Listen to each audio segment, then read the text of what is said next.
20장 17절에서 24절 말씀.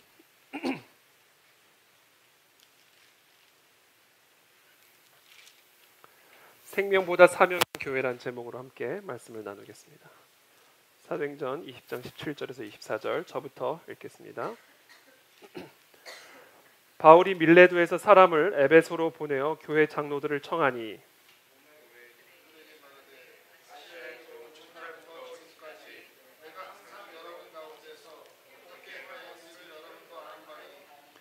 곧 모든 겸손과 눈물이며 유대인의 관계로 말미암아 당한 시험을 참고 주를 섬긴 것과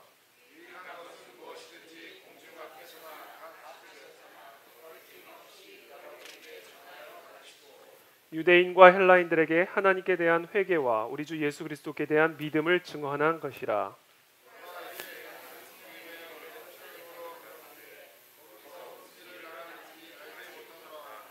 오직 성령이 각 성에서 내게 증언하여 결박과 환난이 나를 기다린다 하시나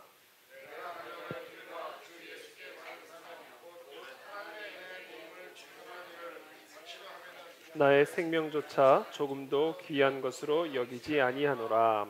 아멘. 네, 예수님의 이름으로 축복하고 환영합니다. 오늘 함께 나눌 말씀은 생명보다 사명인 교회로 함께 말씀을 나누겠습니다. 서울시 마포구 합정동에 가면요, 그 양화진에 외국인 묘지공원이 있습니다. 1890년 7월에 설립된 이 묘지공원에는 약 500명의 선교사들과 그 자녀들이 묻혀 있습니다. 이 양화진에 묻혀 있는 이 선교사님들의 묘비에는 상당히 감동적인 그런 비문들이 많이 있습니다. 예컨대 헐버트 선교사님의 묘비의 비문을 보면 이런 말씀이 있습니다. 나는 웨스트민스터 사원에 묻히기보다 한국에 묻히기를 원하노라. 아펜젤러 선교사의 비문에는 섬김을 받으러 온 것이 아니라 섬기러 왔습니다. 이렇게 감동적인 비문이 있습니다. 이 많은 비문 중에서도 특별히 제 마음에 가장 감동적인 비문은 루비 캔드릭 선교사님의 비문입니다. 미국 텍사스 출신의 이 루비 캔드릭 선교사님은 25살의 꽃다운 나이에 조선 땅에 들어와서 개성 지역에서 성경을 가르치다가 급성 맹장염에 걸려서 돌아가시게 됩니다. 25살의 꽃다운 나이에 이렇게 맹장염에 걸려서 돌아가시는 그 죽음을 앞둔 며칠 전에 유언과 같은 서신을 미국에 계신 부모님에게 보냅니다. 그 서신의 내용이 말미에 이런 내용이 나옵니다. 오늘 밤은 유난히도 고향으로 가고 싶습니다. 조선인들이 외국인들을 죽이고 기독교를 증오한다는 소문 때문에 샌프란시스코 부두에서 저를 끝까지 말리셨던 아빠, 엄마 얼굴이 자꾸 제 눈에 아른거립니다. 아빠, 엄마, 어쩌면 이 편지가 마지막일 수도 있습니다. 주 안에서 평안하시기를 기도하면서 사랑하는 딸 루비가 조선에서. 그녀의 묘비에는 다음과 같은 비문이 적혀 있습니다. 나에게 1000개의 생명이 주어진다 해도 그 모두를 한국에 바치리라. 25세의 이 젊은 처녀는 도대체 무엇 때문에 사랑하는 부모와 고향을 떠나서 이 낯설고 또 험악한 조선 땅에서 자신의 생명을 다 쏟아부었을까? 도대체 무엇 때문에 자신에게 1000개의 생명이 주어진다면 그 1000개의 생명을 다 조선을 위해 쏟아붓겠노라 고백했을까? 무엇 때문이었을까요? 사명 때문입니다. 사명. 조선을 향한 자신의 사명 때문에 하나밖에 없는 자신의 생명, 아니 1000개가 주어진다 해도 그 1000개의 생명을 다 조선을 위해 쏟아붓겠다는 거예요. 사명이 더 중요합니까? 생명이 더 중요합니까? 루비 캔드릭 선교사는 다음과 같이 자신의 삶을 통해 외치는 거예요. 생명보다 사명이다. 오늘 우리가 함께 읽은 본문은 바울이 3차 전도 여행 기간 중에 3년 정도 머물렀던 에베소가 아니라 에베소를 떠난 후에 예루살렘으로 가기 전에 에베소 남쪽 항구 지역에 있는 밀레도라는 지역에서 에베소 장로들을 초청을 해서 유언과 같은 고별 설교를 하고 있는 내용입니다. 이 내용은 크게 세 가지예요. 먼저 22절에서 23절 말씀 한번 볼까요? 보라, 이제 나는 성령에 매여 예루살렘으로 가는데 거기서 무슨 일을 당할는지 알지 못하노라. 무슨 일이 당할지는 모르지만 내가 알고 있는 것, 성령이 내게 가르쳐 주신 것 하나가 있는데 그것은 오직 성령이 각 성에서 내게 증언하여 결박과 환난이 나를 기다린다 하시나. 앞으로 내가 무슨 일이 일어날지 모르지만 하나님이 내게 가르쳐 준 것 하나가 있는데 결박과 환난이 나를 기다리고 있다라는 겁니다. 두 번째 메시지 25절의 메시지입니다. 오늘 우리가 읽은 메시지는 아닙니다만 25절 보라 내가 여러분 중에 왕래하며 하나님의 나라를 전파하였으나 이제는 여러분이 다 내 얼굴을 다시 보지 못할 줄 아노라. 다시는 못 볼 것이다 라는 고별의 메시지죠. 그 고별의 메시지를 하면서 세 번째 오늘의 하이라이트의 메시지입니다. 24절 다 함께 읽어보겠습니다. 시작. 내가 달려갈 길과 주 예수께 받은 사명 곧 하나님의 은혜의 복음을 증언하는 일을 마치려 하면은 나의 생명조차 조금도 귀한 것으로 여기지 아니하노라. 내가 무슨 일을 당할지 모르고 그러나 환난과 결박이 기다리고 있는 것만은 내가 알고 있고 그리고 내가 다시는 여러분들을 이 땅에서는 보지 못하는데 그럼에도 불구하고 나의 달려갈 길 곧 주 예수로부터 받은 이 사명을 감당하기에는 내 생명을 조금도 아끼지 않는다. 그러므로 당신들도 슬퍼하지 말고 당신들의 삶의 영역에서 이 사명을 감당하시오라는 고별 메시지, 유언과 같은 메시지를 전달하고 있는 것이죠. 사도 바울 역시 루비 캔드릭 선교사가 아주 똑같이 외치는 거예요. 생명보다 사명이다. 사명이란 뭘까요? 사명이란 뭘까요? 도대체 사명이 뭐길래 생명보다 더 중요하다고 외치는 것일까요? 사명의 사전적 의미는요, 맡겨진 임무입니다. 이게 사명의 사전적인 의미예요. 맡겨진 임무. 누군가에 의해서 맡겨진 또는 누군가가 맡긴 그 임무를 우리가 사명이라고 말하는 겁니다.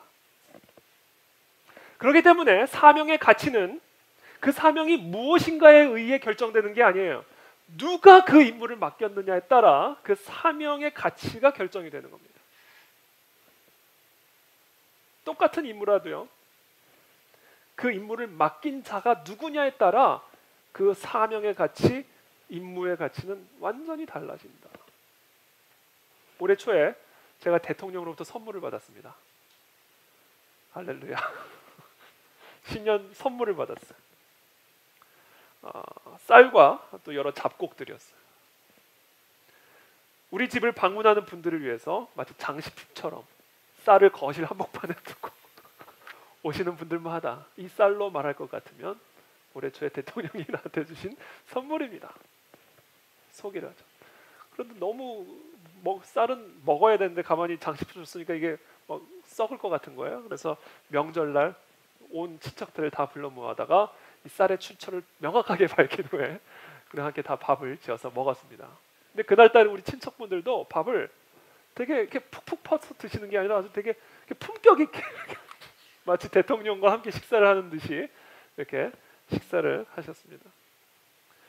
선물이 배달되기 2주 전쯤에 전화가 왔어요. 한 여성이 아주 품격 있는 목소리로 제 이름과 주소를 확인하더니 대통령 선물이 곧 배달될 텐데 받을 수 있는 날짜를 선택하라는 거예요. 여러분 택배를 여러분들이 선택해서 받아요. 저보고 한 2개의 날짜를 주더니 시간을 정하더니 받을 수 있는 날짜와 시간을 알려달라고 그러더라고요. 제가 쌀 배달을 그렇게 품위 있게 받아본 적은 처음입니다. 왜 그럴까요? 그 한낱 그 쌀 배달을 하는데도 이렇게 품위 있게 배달을 하는 이유가 뭐였을까요? 제가 대단한 사람이어서가 아니고 또 아멘까지 하시는 쌀이 대단해서도 아니고 그 쌀 배달을 명령한 그 명령자가 대단한 분이었기 때문에 그 한낱 쌀 배달이요 나란 일이 돼버리는 거예요. 국사가 돼버리는 겁니다. 이처럼 사명의 가치는 그 사명을 맡긴 자가 누구냐에 따라 달라지는 겁니다. 겉으로 보기에는 아무리 작고 아무리 보잘것없는 그런 임무인 것처럼 보여도 그 임무를 맡긴 자가 대단한 사람이면 그 사명은 대단한 사명이 되는 거예요. 그렇기 때문에 저와 여러분들의 인생의 가치는 어떤 일을 하며 살아가느냐에 달려있지 않습니다. 여러분 절대 속지 마세요. 저와 여러분들의 한 번밖에 없는 이 인생의 가치는 어떤 일을 하며 살아가느냐에 달려있지 않습니다. 누가 맡긴 일을 하고 살아가느냐에 따라 저와 여러분들의 인생의 가치는 결정이 되는 겁니다. 지금 이 시간 저와 여러분들은 누가 맡긴 일을 하고 있습니까? 그 일이 우리의 인생의 가치를 결정짓는다. 그 일이 아무리 세상적인 기준으로 봤을 때 조그만 일이라 할지라도, 작은 일이라 할지라도, 또는 그 일이 아무 큰 일일지라도 그 일의 내용이 우리 삶의 가치를 결정짓는 것이 아니라 그 일을 맡긴 그 분이 우리 인생의 사명의 가치를 결정짓는다. 저는 오늘 이 시간 축복합니다. 그리스도로부터 받은 그 임무를 사명하는, 임무를 감당하는 그런 인생들이 다 되시기를 축복합니다. 그렇다면 그 내용이 어떤 조그만 일이라 할지라도 그 가치는 그 어떤 세상의 대단한 일보다 더 가치 있는 일이 될 것입니다. 켄드릭 선교사가 1000개의 생명이 주어진다 해도 그 전부를 다 조선에 바치겠다고 말할 수 있었던 그 이유는, 사도 바울이 나를 기다리고 있는 것은 환난과 결박뿐임에도 불구하고 주 예수 그리스도로부터 받은 사명을 이루고자 했던 그 이유는 그 사명이 주 예수로부터 받은 사명이었기 때문이에요. 그거 하나입니다.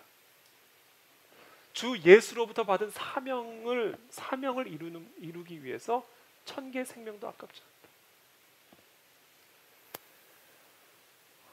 그렇다면 이제 우리의 질문이 이거예요. 도대체 예수가 누구길래 예수가 누구길래 그 예수로부터 받은 사명이 그렇게 대단하냐? 1000개 생명을 다 버릴 만큼 도대체 그 주 예수가 누구냐? 이게 이제 우리의 질문이죠. 주 예수가 누구길래? 예수님은 요한복음 6장 35절에서 다음과 같이 자기 자신을 소개하십니다. 나는 생명의 떡이니 내게 오는 자는 결코 줄이지 아니할 터이요 나를 믿는 자는 영원히 목마르지 아니하리라. 예수님을 뭐라고 소개하고 있죠? 생명의 떡으로 소개하고 있습니다. 이 세상의 떡은요, 시간이 지나면 다 썩어버립니다. 그래서 이 세상의 떡만을 먹고 그 떡만을 위해서 살아가는 자들은 그 떡처럼 다 썩어져요. 그러한 떡밖에 모르고 살아가는 자들에게 오늘 예수님이 말씀하시는 거예요. 내가 생명의 떡이다. 이미 내 안에 생명이 있는데 또 다른 생명을 지금 말씀하고 계시는 겁니다. 삼시세끼 먹는 떡을 통해 지금 나의 심장이 뛰고 있고 혈액이 순환하고 있고 호흡을 하고 있는데 또 다른 생명을 가져다주는 떡이 있다는 거예요. 그 떡이 예수 그리스도라는 겁니다. 이 떡은요, 이 세상의 떡과는 본질적으로 다른 차원의 떡입니다. 세상의 떡은요, 아무리 먹어도요, 때가 되면 또 배고파집니다. 근데 예수님이 말씀하시기를 이 떡은 한 번 먹으면 영원히 줄이지 않고 영원히 목마르지 않는 떡이다. 그게 바로 나다라고 말씀하시는 겁니다.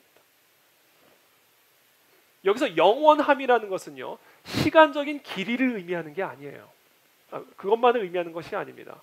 사실 이 영원이란 단어는요, 이 시간을 초월한 개념이에요. 그래서 이 영원함이란 단어는 시간적인 길이를 의미하는 게 아닙니다. 사람들이 흔히 오해해요. 영원한다는 것이 이제 시간적 길이라고 생각을 해서, 야, 천국 가면 영원히 예배를 드려야 된다고? 오 마이 갓. 영원히 산다고? 오 마이 갓. 시간적인 길이를 의미하는 게 아니에요. 여기서 말씀하시는 영원히 목마르지 않고 영원히 줄이지 않는다라는 이 영원함의 말이라는 것은 무엇을 의미하냐면, 먹지 않아도 영원토록 배고프지 않을 수 있는 힘을 의미하는 겁니다. 파워. 다시 마시지 않아도 영원히 목마르지 않은 파워.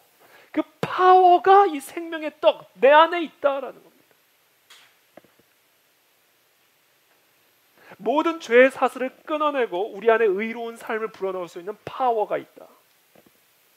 어떤 절망적인 상황 속에서도 소망과 평안에 굶주리지 않을 수 있는 파워가 그 안에 있다. 어떤 환경과 어떤 상황 속에서도 영원토록 꺼지지 않고 고갈되지 않은 생명력, 그 파워가 있다. 그게 생명의 떡, 그게 나다. 이 생명력이 생명의 떡이신 그리스도 안에 있다라는 거예요. 그리스도인은 누군가? 바로 이 생명력을 소유하고 있는 자들입니다. 저는 오늘 이 시간 축복합니다. 이 생명력이 우리 삶 가운데 다시금 강력하게 역사하게 되기를 축복합니다. 어떤 절망적인 상황 속에서도 희망과 소망에 굶주리지 않게 될 것이고, 어떤 어려운 상황 속에서도 어둠 가운데서도 고갈되지 않은 빛을 경험하게 될 것이다. 이것이 영원한 생명의 의미예요.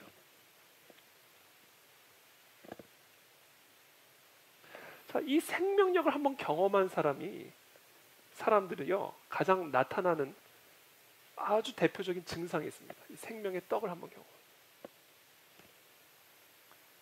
이 생명을 전하고 싶어져요. 이 맛을 경험을 해버리면요, 이런 상황 속에서 평안이 나오네. 야, 이런 상황 속에서도 찬양이 나오네. 신기하네. 이것을 한번 경험을 해보면요, 전하고 싶어져요. 왜 맛있는 거 이렇게 먹으면 누가 시키지 않아도 막 이렇게 막 올리잖아요. 맛집 리스트 만들어가지고 막 웹사이트에 올리고.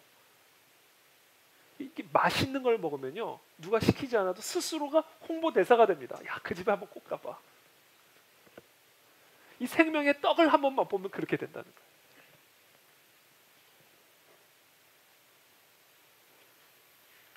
그래서 이 생명의 떡을 한 번 맛본 사람은요, 시장에서 떡을 팔아도 그냥 떡만 팔지를 않아요. 떡 몇 개를 더 얹어주면서 생명의 떡도 소개합니다. 왜? 너무 이 맛을 알려주고 싶으니까. 약국에서 약을 파는 약사도 그냥 약만 팔지 않습니다. 신약과 구약을 꼭 함께 복용하라는 처방을 내줍니다. 왜? 너무 좋으니까. 이걸 약을 먹어도 병이 들지만 이 약을 먹으면 사니까. 그걸 경험해 본 사람은요, 이것을 증거하지 않을 수가 없어요. 왜 우리가 증거 안 하냐면요, 아직 우리가 맛을 제대로 못 봤기 때문입니다. 저는 우리 예배 가운데 그 맛이, 그 생명의 떡의 맛이 이 예배 순간순간 경험되기를 축복합니다. 사실 제가 집중하고 있는 건 그거예요. 지금 우리 특별히 그 안에 진리교회를 설립해가는 정말 이 잉태되어지는 이 시기에 우리가 집중해야 될 거는요, 이 맛이 우리 가운데 충만해야 됩니다. 그러면 이제 부흥은 저절로 이루어져요. 여기 계신 한 분이 한 명도 빠짐없이 그 떡의 맛만 보면 이 교회는 음부의 권세가 이길 수 없는 교회가 된다.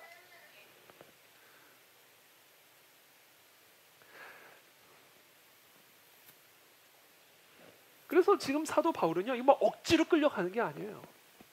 이 맛을 봤기 때문에 내 앞에 결받고 환난밖에 안 보이는데도 그냥 달려가는 거야. 생명도 하나도 안 아까운 거야. 왜? 나한테는 이미 영원한 생명이 있으니까. 그게 사명입니다. 그게 사명.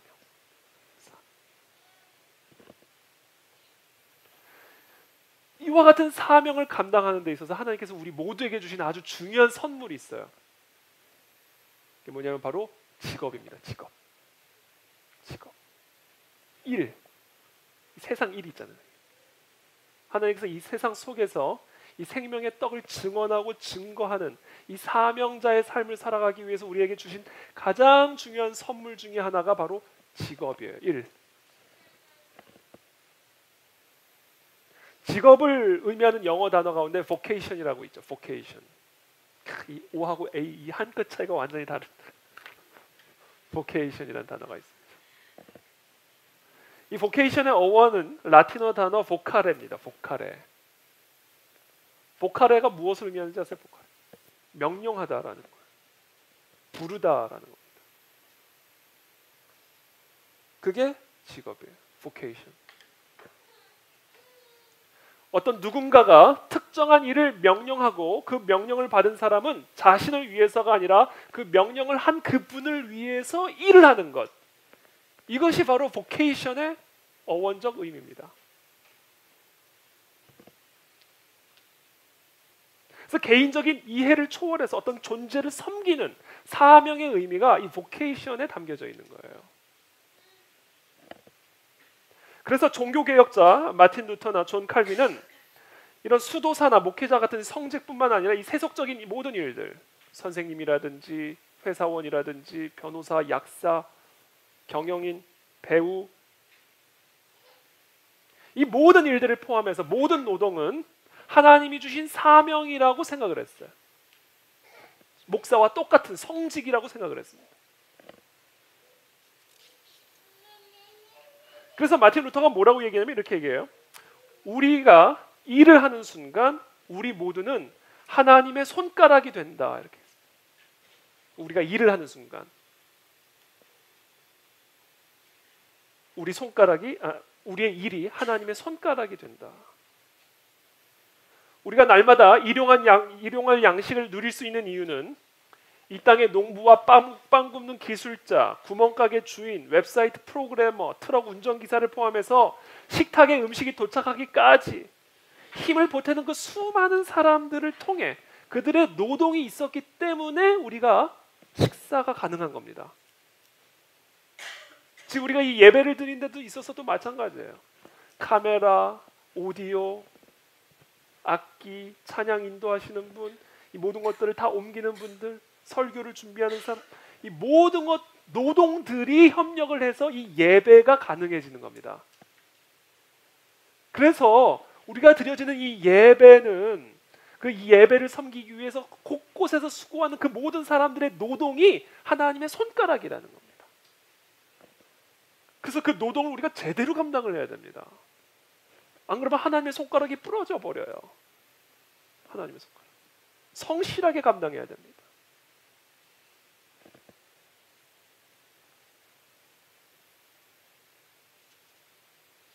밭을 갈거나 땅을 파는 소소한 일거리, 땅을 이렇게 파는 거, 투표하거나 공직을 맡거나 아빠 엄마가 되는 일 모든 것 하나도 예외 없이 이 모든 일들은 하나님께서 인간에게 맡겨주신 사명이고 하나님께서 그 사명을 통해 이 땅을 축복하시는 도구, 수단, 손가락입니다.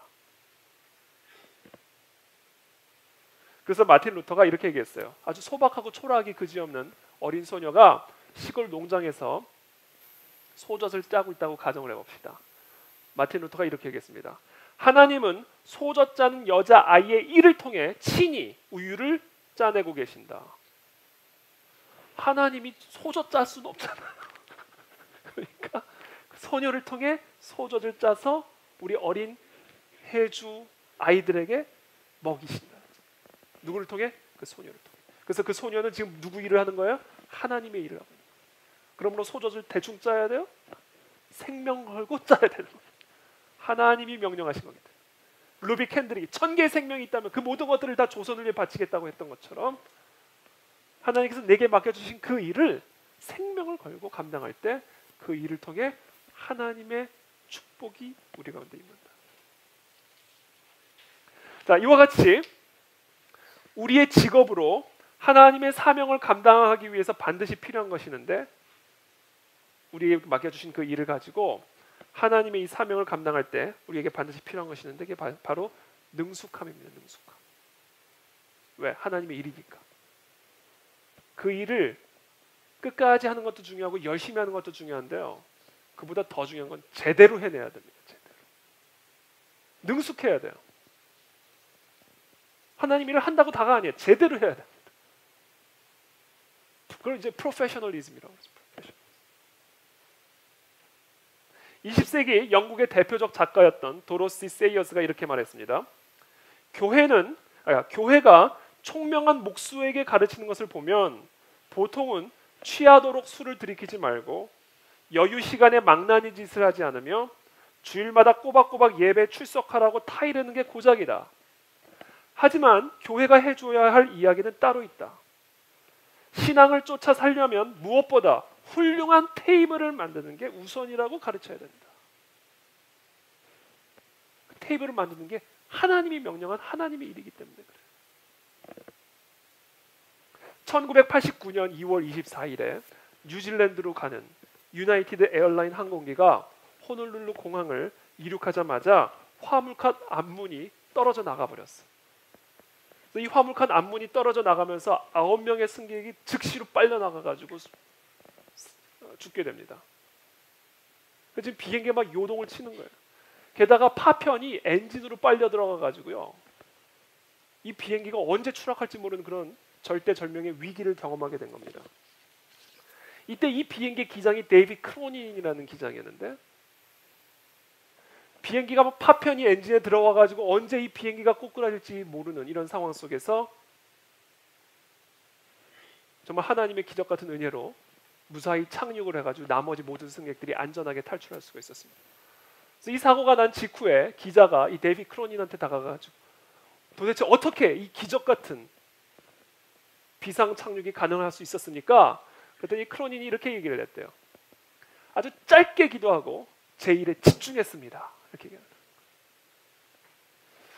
그때 만약에 이분이 주여 삼창을 외치고 막 성경을 막 통독을 하고, 주여 삼창을 하면 뭐예요? 비행기가 꼬꾸라졌는데. 저는 이 말이 되게 마음에 들었어요. 아주 짧게 기도하고 내 일에 집중했다. 그래서 그 수많은 승객을 살릴 수 있었다는 거예요.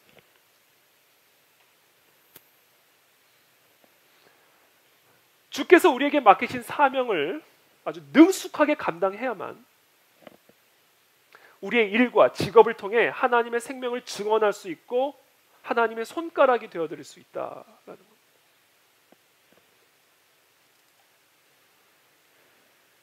이 우리에게 맡겨진 이 사명을 능숙하게 감당하기 위해서 우리에게 필요한 게 있어요. 오늘의 결론입니다. 그 일에 생명을 걸어야 돼요. 그래야만 능숙하게 감당할 수가 있어요. 생명을 걸지 않으면요, 그것이 어떤 일이든 능숙하게 감당할 수가 없어요.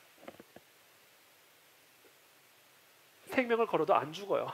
그러니까 걱정 마시고 쏟아 부어야 됩니다. 내가 이거 하다 죽는다라는 그런 심령으로.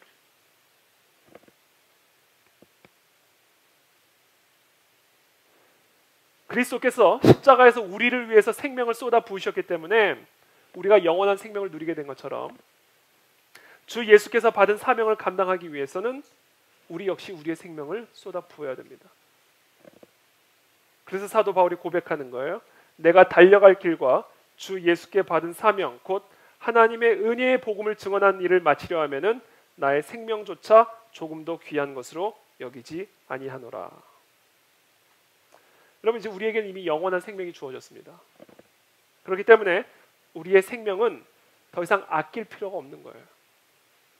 우리에게 있는 이 생명, 이 심장, 뛰고 있는 심장은 아끼고 보존해야 할 보호의 대상이 아니라 이 땅에 주어진 시간 동안 아낌없이 쏟아 부어야 할 에너지입니다. 저는 이 시간 축복합니다. 저와 여러분들의 생명을 더 이상 보호하려고 하지 마세요. 지키려고 하지 마세요. 그냥 그것은 아낌없이 쏟아 부어야 할 에너지입니다. 왜? 우리에게는 이미 영원한 생명이 있기 때문에. 그때 비로소 우리의 그 일을 통해, 그것이 아무리 작은 일이라 할지라도 그 일을 통해 영원히 열매 맺는, 그래서 하나님께 영광을 돌리고 그 생명의 능력을 증언할 수 있는 그런 가치 있는 인생이 될 수 있다는 말씀을 맺겠습니다. 예수님이 말씀하셨어요. 한 알의 밀이 땅에 떨어져 죽으면 많은 열매를 맺느니라. 루비 캔드릭 선교사님은 땅 끝까지 내 증인이 되라는 이 주님의 명령을 따라서 25세의 젊은 나이에 조선에서 결국은 순교하고 맙니다. 어떻게 보면 이분이 한 일은 작은 일이었어요. 서투른 조선말로 개성에 있는 조그만 몇 명의 소수의 사람들을 데려다 놓고 일자무식의 사람들을 데려다 놓고 성경을 떠듬떠듬 가르치다가 죽은 거예요. 그 일에 그냥 생명을 걸어버린 겁니다. 이게 얼마나 조그만 일입니까? 근데 그 일을 통해 사실 이 나라 이 민족이 어마어마한 부흥의 씨앗이 되잖아요. 이게 열매 맺는 인생의 가치요 원리다. 저와 여러분들이 이번 한 주간에 그와 같은 마음가짐을 갖고 우리에게 주어진 일들을 감당하게 되기를 바랍니다.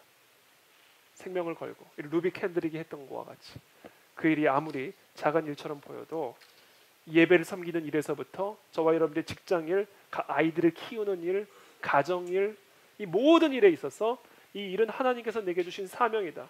주 예수께 받은 이 사명을 감당하기 위해 내 생명을 조금도 아끼지 아니하리라는 이런 결단으로 나아갈 때 하나님께서는 우리의 삶을 통해 일을 통해 하나님의 영광을 드러내실 것이고 우리 인생의 영원한 열매들로 축복해 주실 것으로 믿습니다.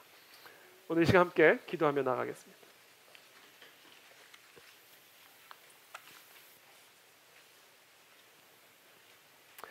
이 시간 함께 기도할 때 하나님 먼저 우리 안에 이 생명의 떡을 경험케 하여 주옵소서. 예수 그리스도를 내가 이 시간 마음의 중심으로 영접함으로 이 생명의 떡을 내가 누리게 되기를 원합니다. 어떤 환경과 어떤 상황에서도 희망과 소망과 기쁨에 굶주리지 않은 이 생명의 떡을 내게 이 시간 허락하여 주시옵소서. 이것을 이 시간 취하게 하여 주옵소서. 이미 예수님께서 우리에게 그 떡을 주셨습니다. 우리가 그 떡을 취하기만 하면 되는 겁니다. 그래서 오늘 이 시간 이 자리에 계신 우리 모두가 하나님 이 생명의 떡을 내가 먹습니다.